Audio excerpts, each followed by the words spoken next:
The first time she smirked at me, it was in a wedding dress that should have been mine. 4 years ago, I stood in silence at her ceremony, watching her glide down the aisle toward the man who once swore he'd never love anyone but me. She never looked back. Why would she? She had won. I didn't cry. Not then.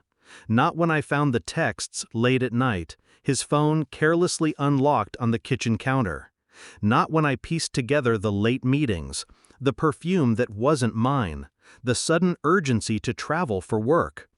I stared at the evidence, heart hammering, and instead of breaking, something inside me hardened.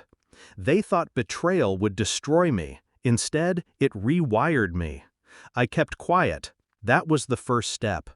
She flaunted their wealth on social media, trips to Santorini, diamond bracelets, the mansion he once promised we'd live in together. She wanted me to watch. She wanted me to ache. I let her believe I did. But in the silence, I planned. I studied. I learned the art of patience. Revenge, I discovered, isn't fire. It's ice. My ex-fiancé was a man driven by ego, not love. My sister was greedy, not clever. Together, they made the perfect storm of arrogance. They paraded their fortune like royalty, never suspecting that I was still close enough to know their weaknesses. I knew his business dealings, his appetite for risk, his little shortcuts that weren't as invisible as he thought. I knew her impatience, her constant need for validation, her hunger for luxury that always outpaced her allowance. They left cracks wide enough for me to slip through. Step 1, a whisper. I fed a rumor to the right investor at the right dinner party. Subtle doubt planted in the soil of their empire. His deals began to wobble. Step 2, opportunity. I joined a firm that had once courted him, but he arrogantly dismissed. I worked quietly, diligently, never mentioning our history. I earned trust. I gained access. Step 3, the knife. Contracts shifted. Partnerships dissolved. Deals he thought secured evaporated. His empire bled slowly, invisibly at first. My sister noticed the strain before he did. Her shopping sprees were cut short, her credit cards suddenly capped. She complained loudly, the way she always did when the world refused her. I smiled in silence. But revenge isn't only about destruction. It's about building something stronger in the shadows. While they unraveled, I met him. Not the man they expected, no, someone sharper, steadier.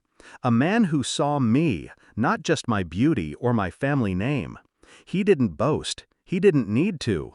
His power was quiet, the kind that doesn't require display. We married in a small ceremony. No photographers, no audience. Just vows whispered in truth. And while my sister played queen in a crumbling castle, I became the quiet empress of something far more enduring. Then came the funeral. Our father's death brought us under the same roof again. Grief hung heavy in the chapel, but her entrance was a performance. She wore black silk, too fitted for mourning, diamonds winking at her throat. She spotted me standing alone near the casket, and her lips curled with satisfaction. "Poor you," she murmured as she leaned close, her perfume cloying, her words sharp. "Still single at 38? I got the man, the money, the mansion. What did you get?" Her laugh was low, meant only for me, a dagger meant to twist. I smiled. "Have you met my husband?" I asked softly.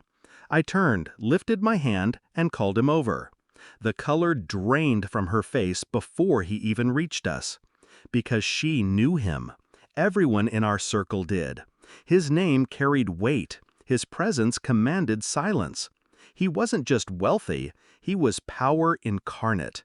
The kind of man my ex-fiancé had always wanted to become, but never could. Her smirk collapsed. Her hands trembled. She whispered his name under her breath like a curse. I watched her crumble in real time. The realization that the sister she thought broken had rebuilt, risen higher, eclipsed her.